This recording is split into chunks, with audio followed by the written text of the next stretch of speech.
먼저 옆에 분들 잠깐 인사할까요? 은혜 많이 받으세요. 다음 주 꼭 전도합시다. 안 하기만 하시면 꼭 하시길 바라겠습니다. 전에 제가 사역했던 교회 위에 보게 되면 편의점이 하나 있었습니다. 그 편의점이 들어오기 전까지 어떤 가게가 들어오더라도 1년을 버티지 못하고 망했던 곳인데, 편의점이 들어오면서 그 가게가 너무너무 잘 됐습니다. 왜 잘 됐을까요? 우리 교회에서 먹여 살렸어요. 수많은 아이들이 가서 맨날 이렇게 사 먹고, 이 편의점 보게 되면 특별히 건너편에 중학교가 하나 있는데 중학생들이 항상 거기서 3, 3, 5 모여 있는 것을 보게 됩니다. 아이들 표정이 너무나도 밝아요. 이 컵라면 하나 먹고 있는 모습을 보게 되면 인생이 이렇게 참 즐겁고 행복해 보이는지 모릅니다. 우리 중학생들이 왜 편의점 가는 것을 좋아할까요? 여러 가지 이유가 있지만, 엄마로부터 아빠로부터 선생님으로부터 감시받다가 거기에 1,000원만 가지고 들고 가면 내 세상이 되는 안전한 공간이 되니까 아이들이 편의점을 좋아하는 것입니다. PC방도 마찬가지예요. 1,500원만 있으면 1시간 동안 전세 내어서 그곳에서 행복한 시간을 애들이 보내게 됩니다. 우리 청년들 보게 되면 단돈 5,000원만 내게 되면 스타벅스 이런 카페에 가서 편하고 즐거운 이런 시간을 보내게 되는 것이죠. 우리 젊은이들 가운데 아직 내 집이 없지만 월 30만 원만 내게 되면 내 차량을 구입해서 그 차에서 안락한 이런 공간 가운데 시간을 보내게 됩니다. 사람은 내가 머물 공간을 찾습니다. 공간이 상당히 중요해요. 집이 꼭 없더라도 아까 이야기 드린 대로 편의점, PC방, 노래방, 카페, 승용차, 그런 공간이 우리의 마음을 편하게 해주는 그런 쉼의 공간이 되는 것이죠. 이 이야기는 홍대 건축학 교수이신 유현준 교수님의 어디서 살 것인가에 나온 그런 내용입니다. 우리는 나만의 공간에 집착을 하게 됩니다. 내가 살 공간, 내가 거주하는 집. 우리나라는 수도권에 2,600만 명이 살고 있습니다. 문화적으로 또 복지적으로 이 교육이 좋은 이런 곳에 사람들이 선호해서 많이 모이길 원하죠. 근데 반대로 살기 싫어하는 곳도 있습니다. 우리 교회 이렇게 권사님들, 우리 집사님들 신방을 가보면 무슨 일이 있더라도 청파동에 살아야 돼요. 아무리 이곳이 안 좋더라도 청파동에 삽니다. 다른 데로 안 가시려고 하는 거예요. 왜 여기가 좋습니까? 라고 질문해 보니까 우선 교회가 옆에 있고 교통이 발달되어서 자기는 다른 곳보다 여기가 좋다, 이렇게 이야기를 하십니다. 내가 좋아하는 곳이 있고요, 반대로 내가 살기 싫어하는 곳이 있습니다. 이곳에서는 살기 싫습니다. 여기는 살기 힘듭니다. 느헤미야 시대에요, 사람들이 살기 싫어하는 곳이 있었는데 그곳이 바로 예루살렘이었습니다. 지금이야 예루살렘이 이스라엘의 수도이고 많은 관광객들이 가고 살기 좋아하는 곳이 되었지만 2500년 전에 그곳은 사람들이 싫어했던 그런 곳입니다. 왜 살기를 싫어했는가? 3가지 이유가 있는데, 첫 번째로 예루살렘은 치안이 좋지 않은 그런 곳이었습니다. 오랫동안 방치된 도시여서 도둑들, 강도들, 이런 범죄자들이 많았던 도시였습니다. 또한 예루살렘 성벽 공사를 하는 가운데 주변국들이 호시탐탐 노렸던 곳이에요. 타겟이던 곳이었습니다. 잘못하면 전쟁이 일어날 수가 있고 사람들의 공격이 일어날 수가 있어서 거기 살게 되면 목숨을 잃을 수가 있는 위험한 도시가 바로 예루살렘이었습니다. 두 번째로 사람들이 살기 싫어했던 이유는 먹고 살 길이 막막했던 도시가 이 예루살렘이었습니다. 돈 벌기가 힘들었습니다. 당시 이스라엘 백성들은 농사를 지었습니다. 농사에서 중요한 것은요, 땅이 중요합니다. 여러분, 우리나라 땅은요 상당히 비옥해요. 어딜 가나 씨만 뿌리면 자라게 되는 것이죠. 모든 땅이 그러지 않습니다. 제가 미국 남부지방에 있었는데 이쪽 땅들은요 그렇게 좋지 않아서 풀 한 폭이 없는 실제로 땅들이 존재합니다. 제가 있었던 곳에 저희 집 앞에 이 화단을 제가 다 없애고 거기에 제가 깻잎 이 농장을 하나 만들었습니다. 깻잎이 안 자라요. 깻잎은 씨만 뿌리면 순식간에 번식하는 그런 식물인데 깻잎이 안 자라요. 그래서 제가 물을 아침 저녁으로 상당히 많이 줘서 나중에 깻잎 이렇게 화단을 만들었던 그 경험이 제 안에 있습니다. 농사는 아무 땅에서나 할 수가 없습니다. 예루살렘은 농사에는 부적합, 농사가 안 되는 땅이었습니다. 그러면 상업지대는요, 어떤 상권은요, 지역 상권도 없었던 그런 지역입니다. 사람들이 거기에 있기가 어려운 환경인 것이죠. 세 번째로 이곳은 생활이 엄격히 제한된 도시였습니다. 예루살렘에는 성전이 있었습니다. 매일 예배가 진행되었어요. 하나님을 향한 제사가 있었습니다. 그러니까 다른 곳보다는 행동의 제약이 많았고, 율법을 다른 곳에서는 설렁설렁 지켰지만 이곳에서는 율법을 칼같이 지켜야만 하는 그런 곳이었습니다. 삶의 제약이 많았던 곳이라는 것이죠. 여러분, 어떤 공간, 어떤 이사를 하게 되는데 치안이 좋지가 않고 먹고 살기 힘들고 생활에 제약이 많으면 그곳으로 가겠습니까? 가지 않죠. 우리는 어떤 내가 살 공간을 찾을 때 세 가지는 비치가 돼 있어야 되죠. 최소 못해도 안전해야 되고, 그 다음에 먹고 살 수는 있어야 되고, 생활의 삶의 공간이 윤택해야지 우리가 살게 되죠. 그것과는 거리가 먼 곳이 바로 이 예루살렘이었습니다. 그런데 이스라엘 백성들이 이 예루살렘으로 이사해서 살아야만 했습니다. 그들이 반드시 예루살렘에 이주해서 살아야만 했을 만한 그런 이유가 있습니다. 느헤미야가 가졌던 꿈은요, 예루살렘의 부흥이었습니다. 그 꿈을 가졌어요. 그 꿈을 품었습니다. 그래서 그가 만들었던 것, 공사했던 것이 52일간의 성벽 건축 공사였던 것이죠. 가운데 성전이 있는데 성전에서 예배가 제대로 진행이 안 돼요. 치안이 엉망이니까, 불안하니까. 그래서 성벽을 쌓고 사람들로 하여금 그곳에 안전하게 예배를 드리게 하기 위해서 이 성벽 공사를 52일간 하게 된 것입니다. 공사가 다 끝났습니다. 이제는 부흥을 소망하죠. 그럴 때 에스라를 통해서 하나님의 말씀이 선포되고 수많은 사람들의 말씀에 은혜를 받고 감동되고 그들 가운데 진정한 부흥이 찾아오게 되었습니다. 느헤미야에게 또 꿈이 있었는데 어떤 꿈이었냐면, 힘들게 찾아온 이 부흥이 한 번으로 끝나지 않고 그치지 않고 계속 지속이 되는 것이었습니다. 그런데 예루살렘에 사람이 없어요. 부흥은 지속이 돼야 되는데 예루살렘에 사람이 없습니다. 도시가 텅 비어 있어요. 예루살렘은 이 성곽이 약 6km가 넘는 큰 도시였습니다. 그런데 사람이 살지 않습니다. 은혜는, 부흥은 사람을 통해서 이루어지게 되는데 사람이 살고 있지 않으니까 이 부흥이 지속되기 어려웠던 것이죠. 만약에 은혜를, 부흥을 체험하고자 하자면 사람들이 멀리서부터 예루살렘에 굳이 와야만 했습니다. 먼 거리인데 와야만 했어요. 상당히 불편한 일이죠. 우리 교회를 보게 되면 수요 성령 집회가 있습니다. 이 집회에 참여하고자 2시간 넘게 운전해서 오신 분들이 계십니다. 이 매주 온다는 것이 상당히 어렵고 불편하고 힘든 일이에요. 지난주에 확신반 이 공부가 끝났는데 우리 집사님 가운데 매주 3시간 넘게 운전해서 오신 분이 계셨습니다. 상당히 다들 멀리서 힘들게 직장 끝나고 이렇게 오셨습니다. 만약에 교회가 옆에 있다면 은혜 받고 싶을 때 언제든지, 새벽 예배도 언제든지 편하게 올 수가 있을 텐데 이렇게 거리가 멀다면 이게 은혜를 체험하고 부흥을 체험하기가 어려운 것이죠. 지금 예루살렘 부흥을 위해서 성벽 공사가 끝났습니다. 중앙에 있는 성전을 통해서 사람들이 은혜를 누려야 되는데 사람들이 이곳에 살지 않습니다. 부흥은 반드시 사람들하고 연결이 됩니다. 예루살렘에 누가 거주를 해야지만이 이 부흥이 되는 거예요. 매주 부흥의 불길이 활활 타올라야 되는데 사람이 살지 않는 것입니다. 사람들이 살기 싫어하는 곳, 이곳이 바로 예루살렘이었어요. 이 느헤미야에게 특별한 마음이 있었습니다. 예루살렘을 향한 특별한 마음이었습니다. 비록 사람들은 그곳에 살기 싫어하고 오기 싫어하고 힘들어하는 곳이었지만 이 느헤미야에게 예루살렘을 향한 특별한 마음, 1절 중간에 보면 예루살렘을 이렇게 묘사해 놨습니다. 거룩한 성 예루살렘, 거룩한 성 예루살렘. 이 거룩한이라는 히브리어 단어가 코데시입니다. 이 단어가 구약에 481번 등장하는데 이 단어의 의미는 신성한, 성별한, 거룩한 이런 의미예요. 아무 때나 사용되지 않고 세상과 철저히 구별될 때 이 단어가 사용되었습니다. 하나님의 성소, 하나님의 성전, 하나님의 특별한 역사, 그럴 때만 사용이 된 단어가 이 코데시. 지금 이 예루살렘은 코데시 예루살렘, 거룩한 성 예루살렘.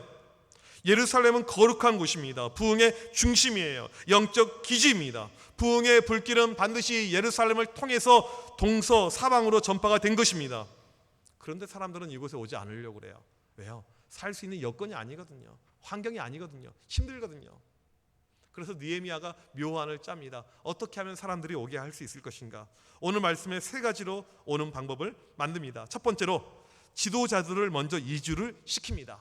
1절에 보니까 백성의 지도자들은 예루살렘에 거주하였고 백성의 지도자들이 먼저 이사를 와서 끝내버린 것입니다. 아무도 가기 싫은 곳입니다. 지도자들이 먼저 움직여요. 먼저 갑니다. 일괄이사를 다 하게 됩니다.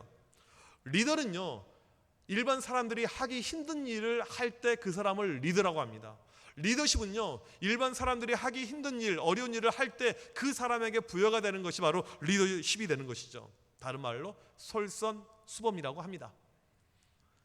우리 교회가 지금까지는 그래도 뭐 괜찮아요. 주차장 공간, 이게 도심 교회치고는 작은 공간은 아닙니다. 75대를 꾸역꾸역 이렇게 주차를 해요. 어디 저희가 도로변에 주차하는 것도 아니고요. 10,000명 교인이 모이는 밑에 3일교회 가보면 주차 105대밖에 못합니다. 근데 저희 교회가 이 사이즈에서 주차 공간이 생각보다 넓은 것이죠. 근데 다음 주 전도 집회가 있습니다. 앞으로 주차 공간이 저희가 반드시 필요합니다. 어려워요. 지난주도 이 영상 나왔고 우리 주차하시는 수고하시는 집사님들이 거기에 대해서 많은 고민도 하고 고심도 했는데 정말 감사하게도 우리 김정재 집사님께서 참 이곳을 뚫어주셨어요. 그래서 숙대 기숙사에 22대의 차량을 주차를 다음 주부터 할 수가 있게 되었습니다. 우리 집사님이 지금 고위공직자라서 이 교회 출입이 조금 어려운 부분이 있지만 항상 교회를 생각하면서 참 열심 가운데 이렇게 일을 하고 계십니다. 숙대 22대에 더 주차할 수 있는 공간이 생겼는데 문제는 무엇이냐면 누가 주차하느냐는 것입니다. 혹시 여러분들 가운데 내가 솔선수범해서 주차하겠습니다. 아무도 없잖아요. 우리는 교회 앞에 주차하길 원하고 지하 주차장에 주차하길 원하지 누가 거기서 멀리 주차하면서 이제 여름 될 텐데 더운데 걸어오길 바라겠습니까? 우리가 이제 한 가지 제가 조금 더 부연해서 말씀을 드리면 저희 교회 이 주차 공간은요 상당히 근접성이 좋습니다. 숙대 기숙사도 좋아요. 3일교회는 숙대 안에 있는 학교 건물 안에 있는 주차에다가 주차를 하고 교회까지 걸어갑니다. 서울 도심에 있는 대형 교회들이요 보통 주차장에 주차하고요 교회까지 15분 이상을 걸어가요. 일반적으로는요 상당히 가까운 공간이죠. 누가 거기다 주차를 할까요? 누가 하겠습니까? 한번 자원해 보세요. 저희 장로님들이 먼저 그곳에 주차를 하기로 결심을 하셨습니다. 이게 이제 리더들의 모습이죠. 저도 거기에다 주차를 하고 걸어오게 될 것입니다. 이제 1부 때 이렇게 이야기를 설교 시간 했는데 우리 한겸희 집사님이 주차하실 분 선착순 받았는데요 벌써 22명 다 차버렸습니다.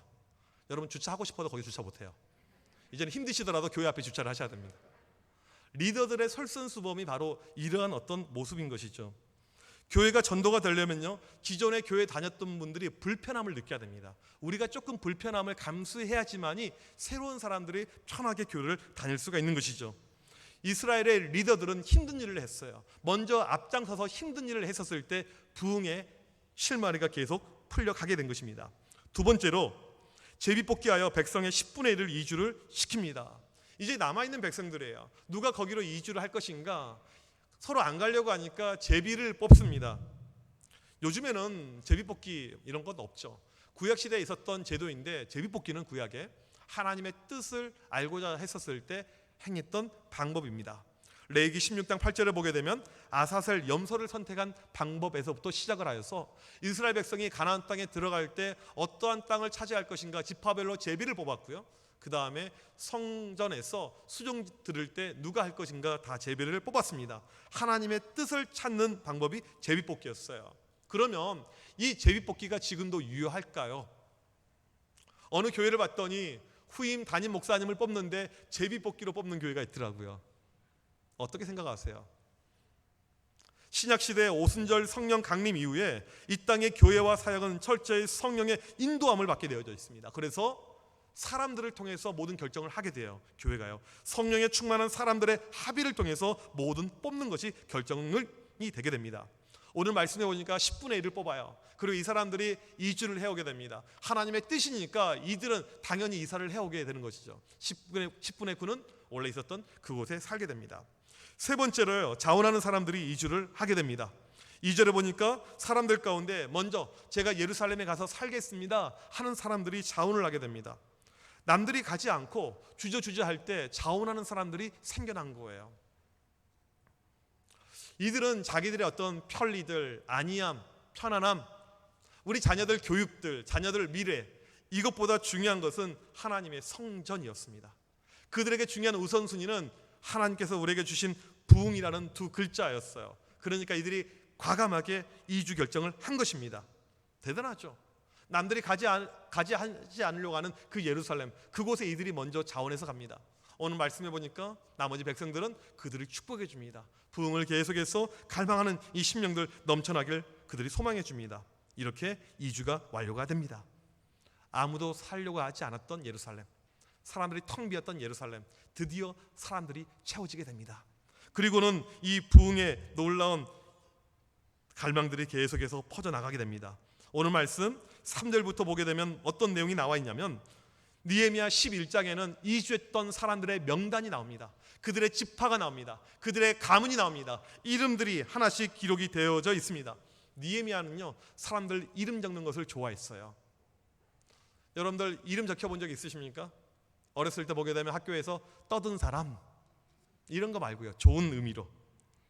느헤미야가 행정관료였고, 또 이 느헤미야는 역사적 사실 기록을 남기는 것을 좋아했던 사람이었기 때문에 무슨 일이 있을 때마다 명단들 이름을 성경에 기록을 쭉 해놨어요.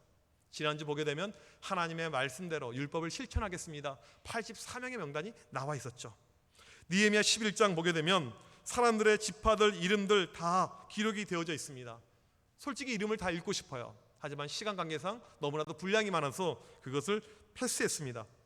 그 힘든 시기에 아무도 이주하지 않으려고 했을 그때에 다른 거 생각하지 않고 부흥 하나 생각하고, 우리에게 필요한 것은 부흥입니다, 부흥이 가장 중요합니다, 그 마음을 가지고 이주한 명단이 바로 느헤미야 11장의 명단입니다. 여러분, 이 명단을 볼 때 어떤 마음이 드십니까? 왜 이렇게 고생할까? 왜 이렇게 사서 고생할까? 나중에 이 사람들 분명히 후회했을 거야, 그런 마음은 없으실 것입니다. 와, 대단하다, 어떻게 이런 결정을 할 수 있을까? 참, 어떤 이런 결단이 이루어질 수 있었을까? 이들로 말미암아서 예루살렘의 부흥이 계속 지속이 되게 됩니다. 성경에 적혀있는 느헤미야 11장에 있는 이 사람의 명단들 볼 때마다 참 대단하죠. 존경스럽죠. 부럽기도 하죠. 이들이 바로 부흥의 주역들이 된 것입니다. 우리도 실은 내 이름이 어딘가에 적혀져 있길 원합니다. 좋아해요. 주보에 보게 되면 헌금하신 분들 명단이 적혀져 있습니다. 사천독 이름이 이렇게 적혀져 있습니다. 이걸 볼 때마다 좋죠. 이름이 있으면요. 우리 교인들 신방을 해보면요, 이렇게 교회 근속 표창이 있습니다. 60년 근속, 70년 근속 이름이 이렇게 있어요. 교회에 내 이름이 딱 올라가 있으면, 적혀 있으면 얼마나 기분이 좋은지 모릅니다. 이렇게 문서에 이름이 올라가 있는 것도 있지만 오늘 등장한 인물들은요, 어디에 기록이 되어져 있습니까? 성경에 기록이 되어져 있어요. 느헤미야 11장에 이름이 기록이 되어져 있습니다. 주보에 올라가 있는 명단과 성경에 기록된 명단과 같은 느낌일까요? 이건 차원이 다른 것이죠. 하나님의 부흥을 위해서, 하나님의 이 부흥의 주역이 되기 위해서 힘썼던 그 사람들 명단이 오늘 말씀에 기록이 된 것입니다. 느헤미야 11장은 예루살렘 부흥을 위해서 이사를 간 사람들, 부흥에 목숨을 건 사람들의 그 명단입니다. 이런 사람을 가리켜서 뭐라고 하냐면 헌신자라고 합니다. 헌신자. 느헤미야 11장의 명단은 부흥을 위해서 헌신한 헌신자들의 명단인 것입니다. 헌신이 어떤 뜻입니까? 한자에 드릴 헌, 바칠 헌, 몸신, 몸을 드린다, 몸을 바친다. 누구에게? 하나님께 몸을 드리는 것, 이것을 가리켜서 헌신이라고 하죠. 느헤미야 11장에 있는 이 헌신자들, 하나님께 부흥을 위해서 내 몸을 바치고 드린 사람들입니다. 얼마나 이들이 대단했으면, 얼마나 이들이 하나님을 감동시켰으면 하나님께서 이들의 명단을 일일이 하나씩 여기에 기록을 하고 있겠습니까? 또한 이들 역시 얼마나 부흥을 갈망했으면 그 어려운 이주를 결심했을까요? 이 이주자들의 마음은 특별했던 거예요. 아주 특별했던, 아주 훌륭했던 마음이죠. 교회의 부흥은요, 반드시 이런 헌신자들을 통해서 이루어지게 됩니다. 그냥 되는 것, 그냥 우연히 가는 것 절대 없습니다. 헌신자들이 발생할 때 교회는 반드시 부흥을 하게 되는 것입니다. 감사하게도요, 제가 작년 연말에 부임하게 되어서 한 6개월여 이렇게 시간이 흘러갔는데 저희 교회에 많은 헌신자들이 생겨났습니다. 무엇을 좀 고치면 좋을 것 같아요. 좀 바꾸면 좋을 것 같아요. 좀 교회가 달라지면 좋겠어요. 제가 그런 말을 한 번도 한 적이 없는데 본인들 스스로가 자발적으로 많은 헌신들을 하셨습니다. 이 헌신은 예배 시간에 드리는 이 헌금을 이야기하는 것이 아니고, 헌금이 아니고 본인들이 자발적으로 교회 변화와 교회를 위해서 여러 가지 드려졌던 헌물들을 이야기합니다. 6개월 동안 우리 교인들이 드린 헌물들을 이 금액을 한번 환산을 해봤더니요, 그게 6,700만 원 정도 되더라고요. 놀라지도 않으시네요. 한 60억 정도 돼야지 놀라시겠죠. 많은 분들이 이렇게 헌신했어요. 저희 교회에서 이 정도 헌신한 것은요, 상당히 대단한 일입니다. 코로나 전국에 경제적으로 어려운데 많은 분들이 헌신하셨습니다. 교회 부흥은요, 반드시 헌신과 더불어서 진행됩니다. 그냥 되지 않아요. 헌신자들이 자꾸 생겨날 때 그 교회는 부흥을 하게 되는 것입니다. 오죽하면 그들의 명단이 성경에 이렇게 기록이 되어져 있겠습니까? 여러분, 한 번도 헌신해 본 적이 없으시면 헌신에 동참해 보시지 않겠습니까? 꼭 물질의 헌신이 아니어도 괜찮습니다. 시간의 헌신도 많이 필요해요. 헌금이란 말이 원래 한국 교회에서는 연보라고 했습니다. 연보. 예전에 주보에 보게 되면 연보 명단 이렇게 있었어요. 한국 교회 초창기에 사람들이 헌금을 드려야 되는데 너무나도 가난하고 형편이 어려우니까 헌금을 드릴 수가 없었습니다. 그때 만들어졌던 것이 날 연보라는 거예요. 내 시간을, 내 날을 들여서 하나님께 와서 헌신하고 바친 것, 이게 바로 날 연보입니다. 느헤미야는 성도들이 일주일에 한 번 모여도 충분할 것이라면 백성들에게 2주를 요청하지 않았겠죠. 부흥은요, 주일날 한 번 예배 드려서 이 부흥이 만들어지지 않습니다. 그러니까 자주 모이자고 한 거예요. 우리 교회 역시 멀죠. 힘들죠. 그럼에도 불구하고 교회를 오고 또 자주 오시는 분들이 계십니다. 새벽에도 오시고 수요 성령 집회도 오시고 이번 주 토요일 날 있을 온가족 새벽 예배 때도 오시고, 오늘 일부 때 등록하신 분이 계시는데 전에 서초동에 있는 사랑의 교회를 다니셨더라고요. 사랑의 교회에서 순장 교육 다 받고 이렇게 상당히 거기서 많은 일을 하셨던 분인데, 뭐라고 이야기하시냐면 본인 원주에 살 때도 매주 서초동으로 교회를 왔다 갔다 했대요. 이게 쉽게 말하면 부흥하는 교회들, 잘 되는 교회들의 특징이죠. 하나님께 예배드리는 그 시간을 헌신할 때 부흥의 역사가 일어나게 되는 것입니다. 왜 그럴까요? 하나님께서 우리의 마음을 특별하게 보니까요. 지난 금요일 날 우리 확신만 금요 모임 마지막 뒤풀이를 하는데 돌아가면서 소감문 발표를 쭉 했어요. 집사님들이 대부분 일산, 분당, 판교 멀리서들 오셨습니다. 오실 때 너무너무 힘들게 온 거예요. 오면서 하나라도 내가 더 배워가야지, 그런 간절한 마음을 가지고 오니까 그 시간이 뜨거워지고 정말 그 시간을 통해서 자기들이 달라지고 변화된 것을 본인들이 체험한 것을, 간직한 것을 보았습니다. 하나님은요, 우리의 마음의 중심을 보십니다. 헌신에서 가장 중요한 것은요, 돈도 아니고 다른 것도 아니고 우리의 마음의 중심이에요. 저는 군 생활을요 힘들게 했습니다. 생각지도 않은 이상한 부대에 가서 많이 힘들었어요. 제가 처음에 자대 배치 2등병 때 받아서 제 마음에 어떤 소원이 있었냐면요, 자살해서 죽고 싶은 소원이 있었어요. 너무너무 힘들어가지고 하루를 견디지 못하겠더라고요. 너무너무 저랑 적성에도 맞지 않고, 군대가 적성에 맞는 사람이 누가 있겠습니까? 하여튼 이런 힘든 생활을 처음 해봐서 그런지 몰라도 너무너무 힘들었어요. 하나님, 정말 죽고 싶어요. 그런데 저를 버티게 해줬던 것이요, 주일날 예배였어요. 군대 예배가요, 군인들 다 자요, 실은요. 그런데 저는 그 교회 가서 예배 드리면 그 시간이 저 영혼을 살게끔 하게 하고요, 그게 저에게 기쁨이 되었고요, 큰 힘이 되었습니다. 한 번은 주일날 예배를 드리는데 목사님이 이렇게 말씀하세요. 우리 이번 주 고난주간인데 우리 예수님의 고난을 묵상하는 가운데 이번 주만이라도 함께 새벽 예배 합시다, 이렇게 이야기를 해요. 그 말씀을 전해주는 그 순간에 제 마음이 감동이 되었습니다. 그래, 내가 새벽 예배 가야지, 한번 가보자. 근데 제 계급이요, 2등병이에요. 2등병이 주일날 교회 가는 것도 눈치 보고 힘든 건데 어떻게 새벽 예배를 갑니까? 근데 마음 가운데 담대함이 생겼어요. 2등병이 담대함을 가지고 간부를 찾아갔습니다. 일직사관을 찾아갔어요. 저 교회 가고 싶은데요, 저 새벽 예배 가게 해주십시오. 담대함으로요. 가라 그런 거예요. 군말하지도 않고 그럼 가 그래요. 그렇게 싫을 줄 알았으면 진작 했을 텐데. 그렇게 해가지고 이제 새벽 예배를 갔어요. 가서 이제 이 새벽을 깨우고 교회에서 예배를 드리는데 얼마나 좋아요. 근데 보니까요, 목사님하고 저밖에 없어요. 아무도 안 나왔어요. 참 그 은혜를 제가 잊을 수가 없습니다. 그날 새벽 예배 잊을 수가 없어요. 목사님하고 저밖에 없었던 그 새벽 예배 시간. 근데 그 주에 어떤 일이 발생한 줄 아십니까? 보직 발령 명령이 떨어졌습니다. 행정 명령이 떨어졌어요. 이정현 본부로 전출, 본부 군정병으로 가게 된 거예요. 그리고는 매일 교회 출근하게 되고요, 매일 새벽 예배를 드리게 되고요, 하나님께서 환경과 상황을 바꿔주시는데 하나님을 사랑하는 마음이 생기니까 매일 새벽 예배를 드릴 수 있는 환경으로 바꿔주시는 거예요. 매일 교회 가서 성경책을 보고요, 교회 이 잔물을 보고요, 예배를 준비하고요. 그게 제 군생활의 시작이자 끝이었습니다. 너무나도 편한 생활이었죠. 하나님께서 그 마음을 보신 것입니다. 하나님은 우리가 시간을, 마음을 헌신할 때 그 마음을 특별하게 보십니다. 도무지 어려운 상황, 저 하나님 어려울 것 같은데요, 힘들 것 같은데요, 그때 하는 헌신이요 진짜 참된 헌신이 되는 것이죠. 다음 주일 온가족 전도 축제가 있습니다. 제가 마음과 같아서는 다음 주일은 다 같이 새벽 예배 와서 좀 기도하면서 준비합시다 하고 싶은데 참 제 성격이 그렇게 모질지는 못하는 것 같아요.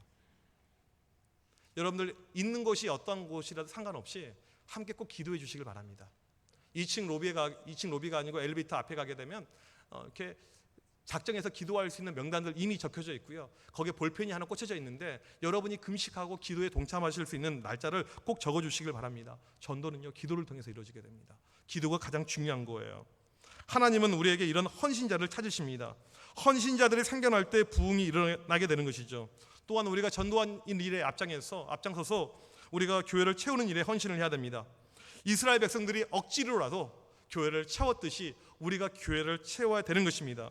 하나님은요 이것이 차기를 원하십니다. 한 분밖에 아멘 안 하시네요. 여러분 교회가 썰렁하고 텅 비어기를 원하십니까? 교회가 망하기를 원하십니까? 자, 다시 한번 하도록 하겠습니다. 하나님은 이곳이 가득 넘치기를 원하십니다. 마치 예루살렘이 가득 찼듯이요. 예루살렘은 이 시대에 영적으로 해석하면 교회를 뜻합니다. 이 교회가 가득 차기를 원하십니다. 그런데 이게요 어려워요. 사람들이 그 시절에 예루살렘에 가지 않으려고 했던 것처럼 이 시대에 교회에 안 오려고 하죠. 코로나 때문에. 코로나가 이게 잠잠해지지 않으려고 그래요. 잠잠해지려고 하면 이천동 이 게이 클럽을 통해서 또 확산이 되고 계속해서 이게 언제까지 갈 것 같습니까? 연말이요? 내년이요? 이건 아무도 장담하지 못해요. 그러면 우리는 그냥 넋놓고 있어야 될까요? 그때 예수 믿지 않고 죽은 그 영혼들은 누가 책임지라고요? 예수 믿지 않고 그냥 죽어버린 영혼은 누가 책임지라고요? 여러분 그것 아십니까? 식당을 가는데요, 맛집을 가보면요 신기한 게 있어요. 코로나 전후에 해서 손님 차이가 없습니다. 지금도 여전히 줄을 서서 밥을 먹어요. 이게 맛집들 일이더라고요. 결국에는요 사람의 마음의 문제입니다. 코로나가 위험하다고 하지만 저는 우리가 마스크를 잘 착용하고 예배 시간에도 여러분 꼭 착용하고 계셔야 돼요. 그 다음에 서로 간에 신체적인 접촉하지 않고 그렇게 우리가 지내노라면 저는 안전하다고 저는 믿습니다. 우리 모두가 힘을 합쳐서 다음 주에는 꼭 전도해서 이곳을 채우길 간절히 소망합니다. 하나님이 원하시는 것이 바로 이것이죠. 헌신이죠. 예루살렘을 채웠던 그 헌신의 모습이 우리 교회에 넘치길 원합니다. 그 헌신자가 바로 여러분 우리 모두가 되길 간절히 축복합니다. 이 시간에 그런 헌신자가 되길 소망하는 마음을 가지고 하나님을 향해서 간절히 결단하는 우리 모두가 되길 주님의 이름으로 간절히 축복합니다. 우리 시간 다 같이 찬양하겠습니다. 내 눈 주의 영광을 보내 우리 가운데 계신 주님, 그 빛난 영광 온 하늘 덮고 그 찬송 온 땅 가득해. 하나님, 이곳이 바로 예루살렘이 되어서 이곳이 가득 차고 가득 넘치는 하나님의 영광의 장소가 되길 원하고 우리가 그 영광을 우리 눈으로 보길 원합니다. 그 마음을 가지고 이 시간에 우리 간절히 찬양하길 원합니다. 자리에서 일어나셔서 우리 같이 찬양하겠습니다.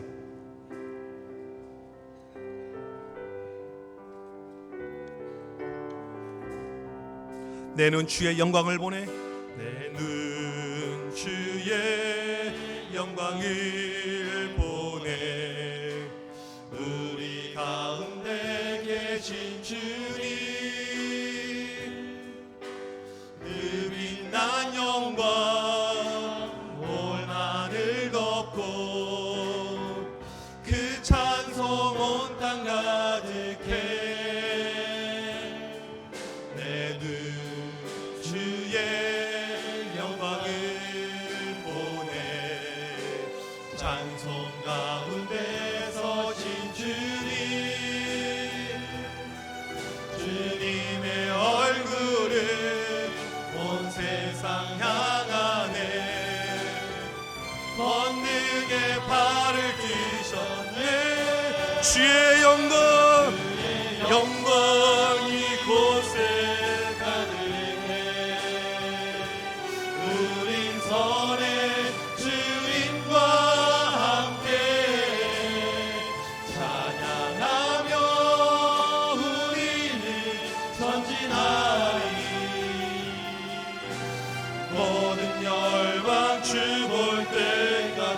내 눈 주의 영광을 보내.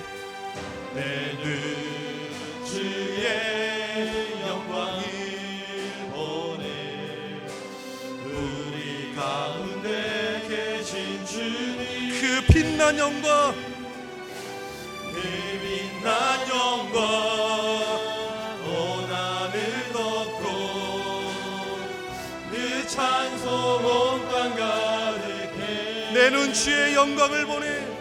내 눈 주의 영광을 보내. 찬송 가운데, 찬송 가운데 서신 주님, 주님의 얼굴은 주님의 얼굴 온 세상 향하네. 온 세상 향하 권능의 발을 드셨네. 전능의 발을 드셨네. 주의 영광 이곳에, 영광 이곳에 가득해. 우린 서의 주님과 함께 찬양하며 우리는 전진하리. 모든 열방 주 볼 때까지 하늘 아버지 우리를 새롭게, 하늘 아버지 우리 새롭게 하사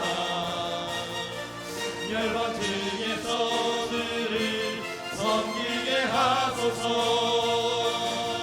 모든 나라 일어나 찬송 부르며 영광의 주님을 보게 하소서. 주의 영광, 주의 영광 이곳에 가득해. 우린 선의 주님과 함께 찬양하며 우리는 전진하리. 모든 열방 주 볼 때까지. 우리 시간 합심하여 기도할 때 하나님, 이스라엘 백성들이 부흥을 소망하고 헌신하며 예루살렘을 채웠듯이 나도 하나님께 헌신하게 하여 주시옵소서. 내 시간과 물질과 마음과 정성을 드리는 하나님의 기쁨이 되는 헌신자로 나를 세워 주시옵소서. 우리 교회 이런 헌신자들이 넘쳐나게 하여 주시옵소서. 예루살렘처럼 헌신자로 넘쳐나는 우리 교회가 전도로 채워지는 역사가 일어나게 하여 주시옵소서. 우리 합심하여 간절히 기도합니다. 살아계신 하나님, 이 시간 앞에 간절히 기도합니다. 하나님 아버지, 우리 가운데 하나님을 향한 뜨거운 마음들, 열정들과 주여 부흥을 갈망하는 그 헌신들 우리에게 허락하여 주시옵소서. 하나님을 향해서, 믿음을 향해서 주여 달려나가는 이 헌신자들을 세우시는 주의 놀라운 역사가 일어나게 하여 주시옵소서. 간절히 기도할 때 믿음을 가지고 살게 하여 주시옵소서. 부흥을 갈망하게 하여 주시옵소서. 우리의 마음 가운데 주님을 향한 뜨거운 헌신의 마음들 생겨나게 하여 주시옵소서. 우리 안에 주님을 향한 간절한 열망의 마음 생겨나게 하여 주시옵소서. 주여 우리의 마음을 드리기 원합니다. 우리의 시간을 드리기 원합니다. 우리의 물질을 드리기 원합니다. 하나님, 우리 주변에 하나님을 알지 못하는 그 영혼들을 주님께 드리기 원합니다. 그런 놀라는 헌신들 주여 우리에게 허락하여 주옵소서. 우리 장암교를 기억하여 주시옵소서. 헌신자들로 채워지게 하여 주옵소서. 예루살렘을 채웠듯이 우리 교회가 채워지게 하여 주옵소서. 헌신으로 넘쳐나게 하여 주옵소서. 그 믿음을 우리에게 허락하여 주옵소서. 주여 얼굴 하늘을 가지고 주여 주의 놀라운 주의 놀라운 넘쳐나게 하여 하나님 간절히 갑니다. 하나님의 놀라운 믿음의 역사, 소망들, 헌신의 역사 넘쳐나 주여 우리 보내게 주여 믿음을 가지고